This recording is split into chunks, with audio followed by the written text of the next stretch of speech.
This is Blaisin Access Weekly, candid conversations about the disability experience.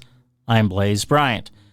Well, we don't have candid conversations about the disability experience, but we are going to hear from a couple of Black women with disabilities talking about their experiences and change.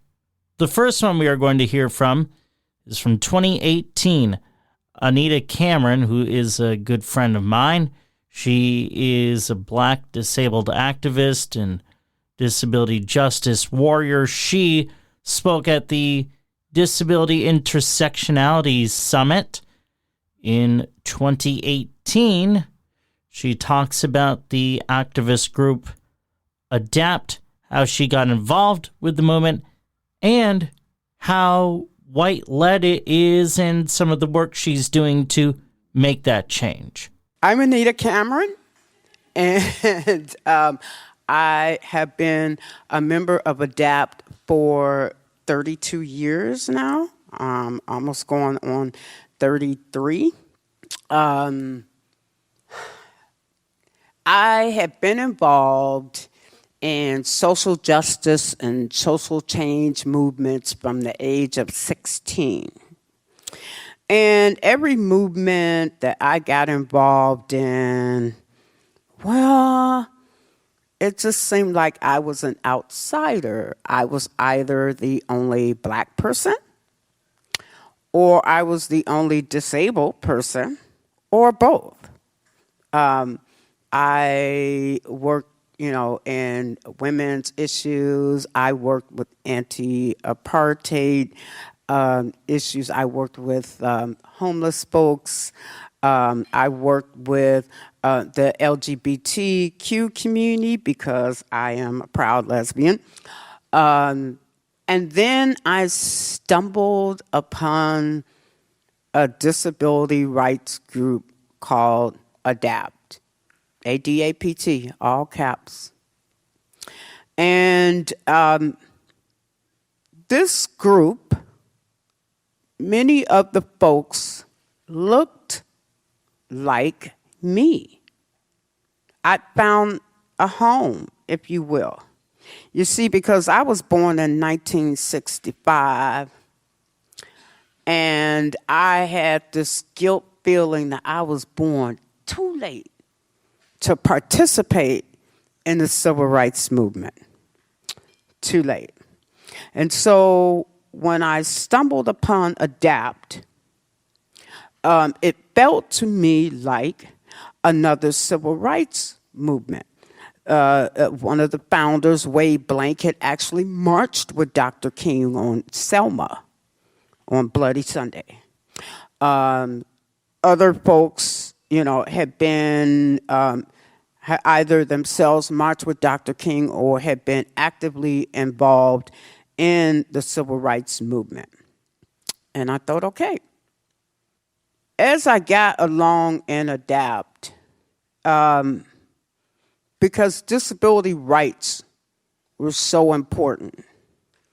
And in that age, in that time, the word intersectionality, well, let's see, I joined ADAPT in 1986. The word wasn't coined until 89, and I don't think people really discovered the word in the mainstream until a few years ago. It began being used, and some people use it synonymously with diversity, which it is not. Intersectionality refers to the intersections of oppression that one may be in, whether one is, like myself, a disabled Black lesbian, or someone who is LGBTQ and disabled, someone living at the intersection of being a woman and living in poverty, of being a woman of color, or, living in poverty, any of those intersections at where you are likely to be oppressed or marginalized. Diversity refers to different kinds of things. So in ADAPT, that that never existed. And so what I found myself doing is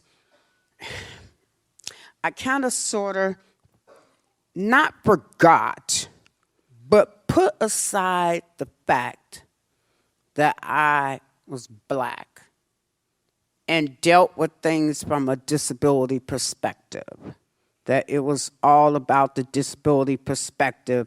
Now, just because I looked at things in that manner certainly did not mean that I wasn't treated in that manner. As I tell folks, back in the day, the police used to whip our butts, and it just seemed like for some reason, man, every time a cop showed up, guess whose black butt was getting beat?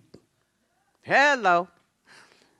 And then I began to notice that although there were, and understand when I joined ADAPT, I was 21 years old. I was very shy, mousy, and did not speak above a whisper. ADAPT members today would never believe that. But that was true. And a specific arrest and an arrest situation and fighting for the rights of one of my ADAPT sisters from my chapter who was stuck in the infirmary. She could not get herself her own water or drink, and she's begging and begging, and no one's paying attention. And long story short, Anita rose and became the Anita that ADAPT members know now. And trust me, my sister Gwen Jackson got her water. And so I began to notice that leadership in ADAPT still tended to be the white guys. And even as the years went by and people became more aware, it was still the white guys leading things. After a while, the women started leading, but it was still white women leading. There were a couple of Black folks in leadership positions in ADAPT. I happen to be one, but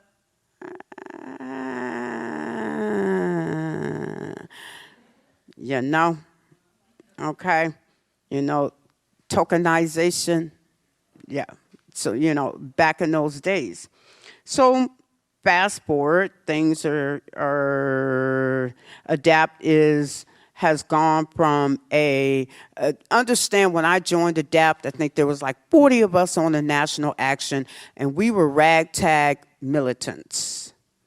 They compared us to the Black Panthers and to ACT UP and, all of those movements, and we weren't given much respect. In fact, the FBI followed us around. I remember being in our national office when the FBI came in with the big bomb dogs because they got a report that supposedly ADAPT was building bombs in the basement. Unsubstantiated, obviously not true. ADAPT is an organization that prides itself on its nonviolence because we fashioned ourselves after Dr. King and Gandhi. We sat at the feet of those folks and learn from those folks that marched with Dr. King and that were parts of the civil rights movement. So, as time goes on, I see that although there are lots of Black folks in ADAPT, we aren't in leadership positions. And although we have folks in ADAPT who are clearly immigrants, we're not thinking, it was like ADAPT, we dealt with our own national issues. Back in the day, it was lifts on buses until the Americans with Disabilities Act was passed. And then we went back to our roots and we were looking at, redirecting 25% of Medicaid funding to go into a national attendant services program.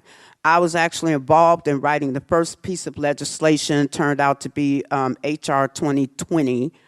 And that piece of legislation evolved over the decades.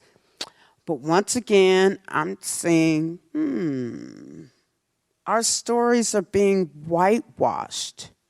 Every time you hear stories of disability or stories of what was going on in ADAPT, the face, the picture, everything was white. And I got to the point where I began to question that. And when I began to question that, well, let's just say it was not a pretty scene. Because as we know, racism is something that people don't like to discuss. It's a taboo subject. It's sensitive. People get defensive. They think that if you call them, a racist or point out racist things that they may do or say, that, all of a sudden you're telling them they're a bad person. So, didn't happen. I'm going to tell you what changed me. What changed me? The murder of Mike Brown in Ferguson, Missouri changed me. And I stopped becoming a disability rights activist, and I became a Black disability rights activist. And I accepted the fact that I could not separate my race, my color, from my disability any more than I could separate my disability and my race from the fact that I am a proud lesbian. And so we had to begin looking at this and adapt, try to do a couple of things to support the people of Ferguson.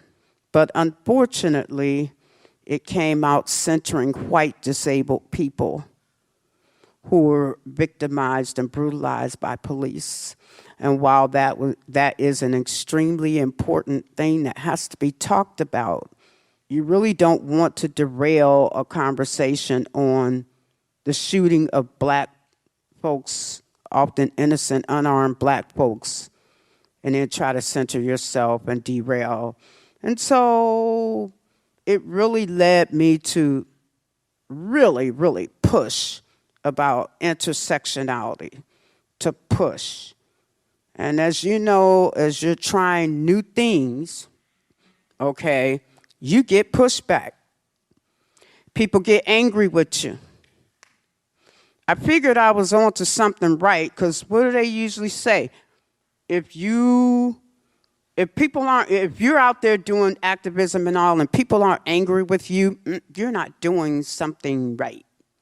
Okay? So there was lots of pushback. There was lots of anger. There was some ridicule. I got the nickname Angry Black Woman. I was the angry Black woman. That's Anita, the angry Black woman. That's all right. I took that back and created a blog. Some of my articles which have gone viral.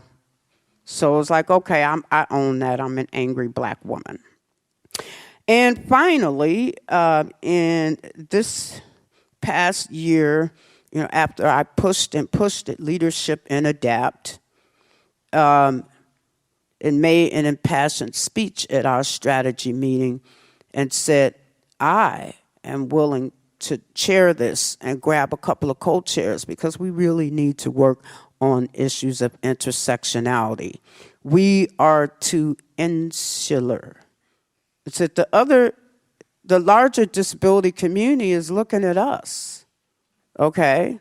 And I said, frankly, I'm getting real doggone tired of being told that I'm a traitor to Black people because I'm a member of ADAPT, and ADAPT is a racist organization. Got sick and doggone tired of hearing that. I had trolls on my Facebook page. Everywhere I went, tried to defend, ADAPT and our intentions and all. And then I said, look, I want these trolls to back off of me. And in order for the trolls to back off of me, I'm going to pull y'all into the 21st century, and we're going to work on issues of intersectionality. That's just all there is to it.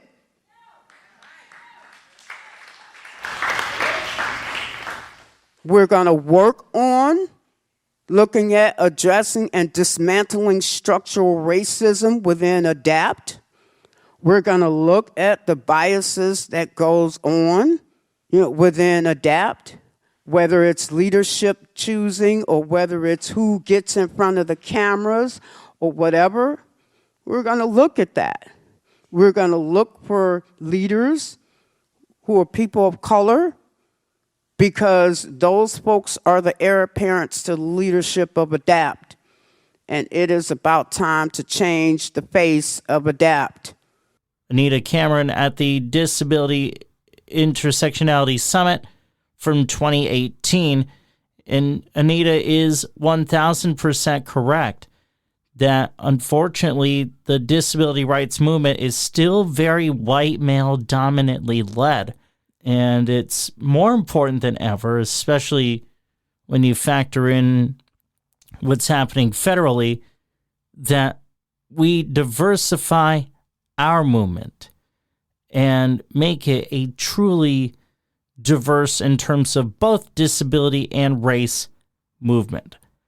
Now let's turn back time to 1976, when then Texas Representative Barbara Jordan spoke at the Democratic National Convention at Madison Square Garden, the world's most famous arena in New York City. Barbara Jordan talked about how the Democratic Party needs to get back to the roots of being the party of inclusion and what people really want from their political leaders. It was 144 years ago that members of the Democratic Party first met in convention to select a presidential candidate. Since that time, Democrats have continued to convene once every 4 years and draft a party platform and nominate a presidential candidate. And our meeting this week is a continuation of that tradition. But there is something different about tonight. There is something special about tonight. What is different? What is special? I, Barbara Jordan, am a keynote speaker.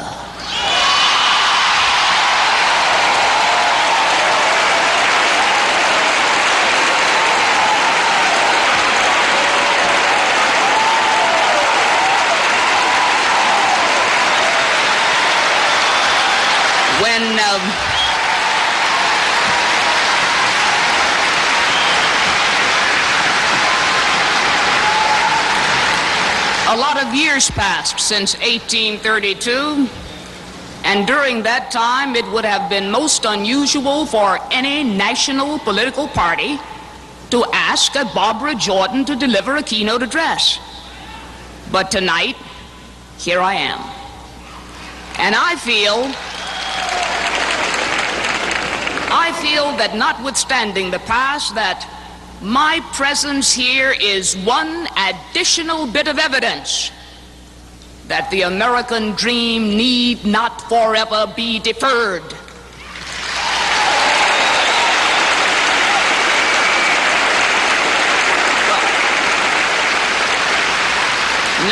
Now that I have this grand distinction, what in the world am I supposed to say?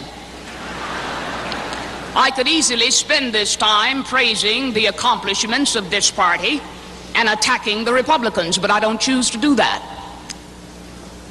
I could list the many problems which Americans have. I could list the problems which cause people to feel cynical, angry, frustrated.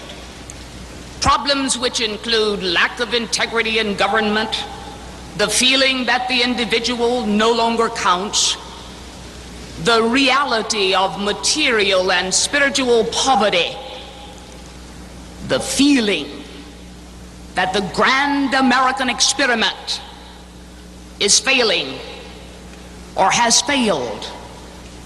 I could recite these problems, and then I could sit down and offer no solutions. But I don't choose to do that either. The citizens of America expect more, deserve, and they want more than a recital of problems. We are a people in a quandary about the present. We are a people in search of our future. We are a people in search of a national community. We are a people trying not only to solve the problems of the present, unemployment, inflation, but we are attempting on a larger scale to fulfill the promise of America. We are attempting to fulfill our national purpose to create and sustain a society in which all of us are equal.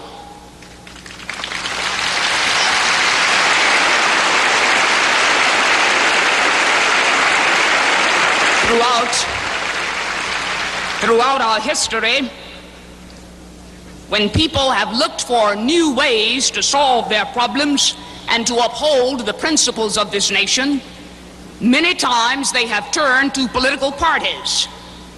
They have often turned to the Democratic Party. What is it?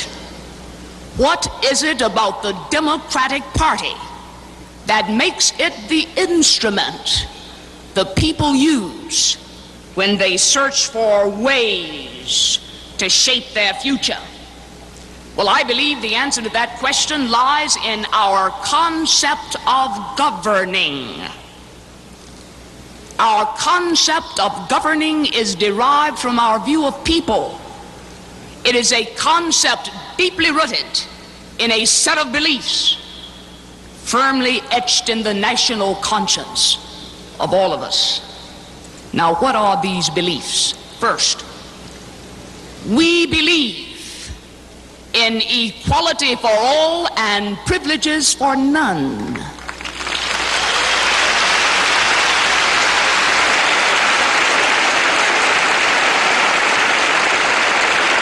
This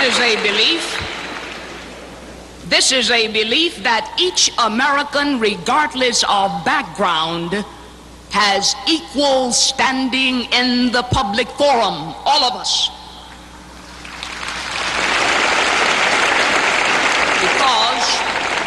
Because we believe this idea so firmly, we are an inclusive rather than an exclusive party. Let everybody come.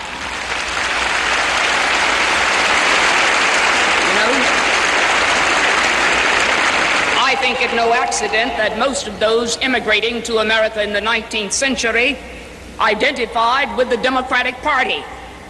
We are a heterogeneous party made up of Americans of diverse backgrounds. We believe that the people are the source of all governmental power, that the authority of the people is to be extended, not restricted.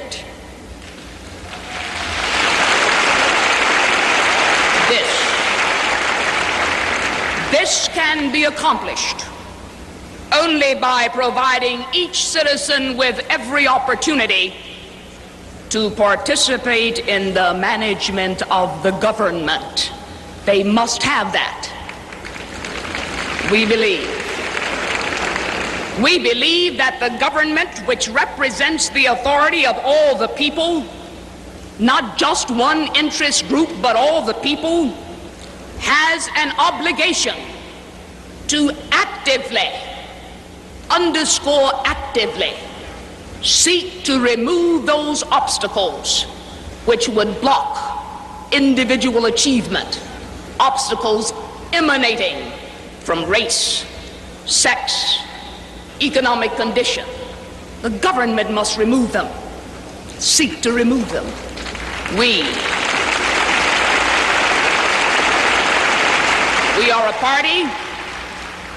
are a party of innovation. We do not reject our traditions. but we are willing to adapt to changing circumstances when change we must.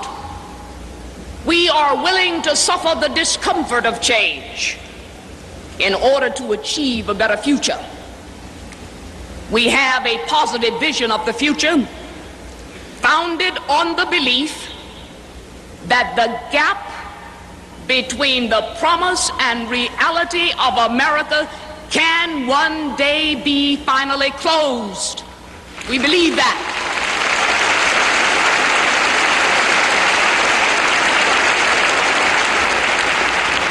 This, my friends, is the bedrock of our concept of governing. This is a part of the reason why Americans have turned to the Democratic Party. These are the foundations upon which a national community can be built. Let all understand that these guiding principles cannot be discarded for short-term political gains. They represent what this country is all about. They are indigenous to the American idea, and these are principles which are not negotiable.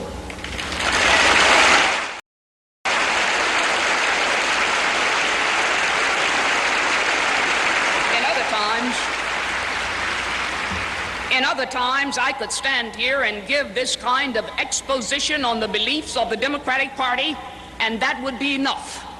But today, that is not enough. People want more. That is not sufficient reason for the majority of the people of this country to decide to vote Democratic.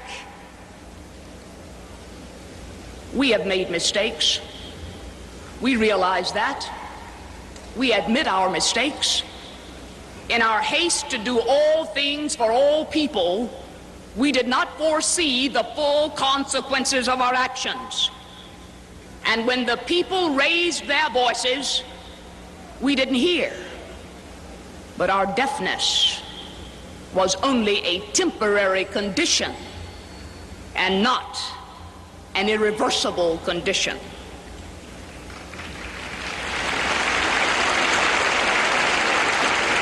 Even as I stand here and admit that we have made mistakes, I still believe that as the people of America sit in judgment on each party, they will recognize that our mistakes were mistakes of the heart. They'll recognize that. And now,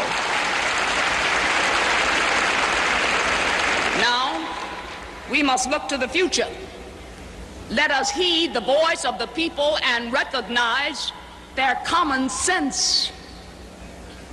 If we do not, we not only blaspheme our political heritage, we ignore the common ties that bind all Americans. Many fear the future, many are distrustful of their leaders and believe that their voices are never heard. Many seek only to satisfy their private wants, to satisfy their private interests. But this is the great danger America faces, that we will cease to be one nation and become instead a collection of interest groups. City against suburb, region against region, individual against individual, each seeking to satisfy private wants. If that happens, who then will speak for America? Who then will speak for the common good? This is the question which must be answered in 1976. Are we to be one people, bound together by common spirit, sharing in a common endeavor, or will we become a divided nation? For all of its uncertainty, we cannot flee the future.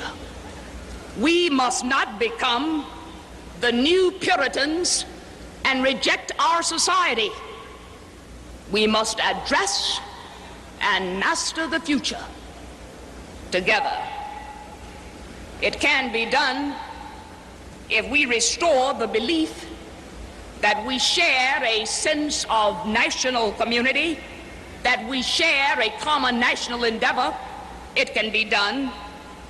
There is no executive order, there is no law that can require the American people to form a national community.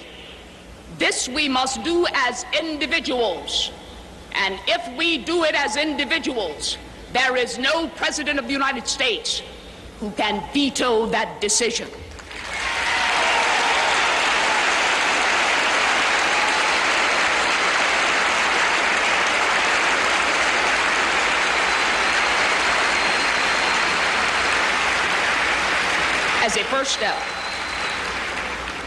As a first step, we must restore our belief in ourselves.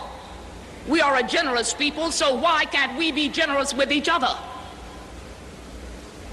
We need to take to heart the words spoken by Thomas Jefferson. Let us restore the social intercourse.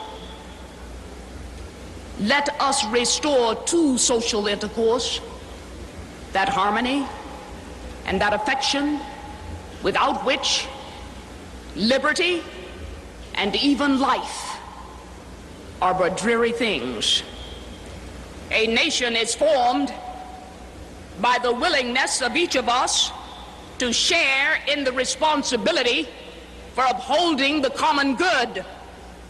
A government is invigorated when each one of us is willing to participate in shaping the future of this nation.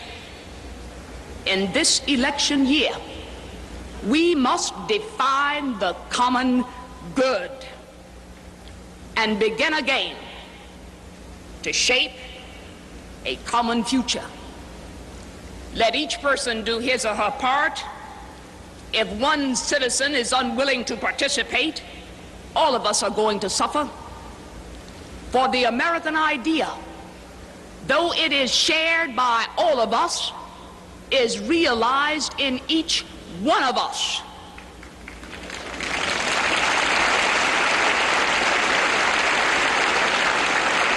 And now, what are those of us who are elected public officials supposed to do? We call ourselves public servants. But I'll tell you this, we as public servants must set an example for the rest of the nation.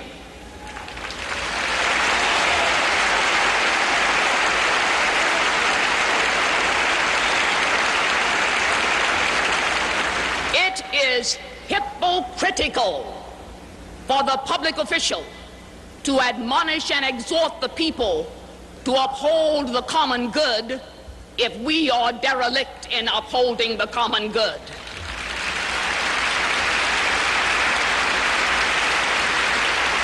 More is required. More is required of public officials than slogans and handshakes and press releases. More is required. We must hold ourselves strictly accountable. We must provide the people with a vision of the future. If we promise as public officials, we must deliver.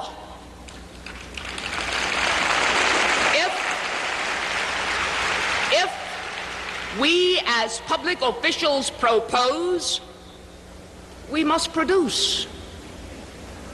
If we say to the American people, it is time for you to be sacrificial, sacrifice. If the public official says that, we must be the first to give. We must be.